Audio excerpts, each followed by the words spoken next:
Hi friends, அன்னைக்கு ரொம்ப ஒரு சிம்பிளான டிஷ் தான்.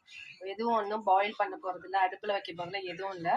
சிம்பிளாக நம்ம வீட்டில் இருக்கக்கூடிய அவல், தேங்காய், கொஞ்சம் சீனி, ஏலக்காய் இதை வச்சு தான் நம்ம செய்ய போகிறோம். இது அவல் வந்து கொஞ்சம் திக்கான அவலாக எடுத்துக்கோங்க. சாஃப்ட் அவல் இருக்கும், கொஞ்சம் திக்கான அவல் இருக்கும். இது கொஞ்சம் வந்து திக்கான அவல். இது வந்து 1 கப் எடுத்துருக்கேன். நல்லா ஒரு 2 இதுலேருந்து ஒரு 3 தடவை வரைக்கும் நல்லா வாஷ் பண்ணிடுங்க. வாஷ் பண்ணியாச்சு.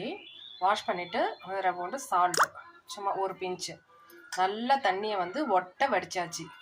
இப்போ இதில் கொஞ்சமாக நான் வந்து தேங்காய் தண்ணி கொஞ்சம் வச்சுருக்கேன், தேங்காய் உடச்ச தண்ணி கொஞ்சம் வச்சுருக்கேன்.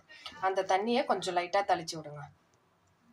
தேவையானதுக்கு தெளிச்சதுக்கப்புறம் கொஞ்சம் தேங்காய் பண்ணிக்கிங்க. எவ்வளோ போட்டாலும் டேஸ்ட்டாக இருக்கும். நசுக்கி வச்சிருந்தேன் அந்த 2 ஏலக்காய், அப்புறம் அந்த சர்க்கரை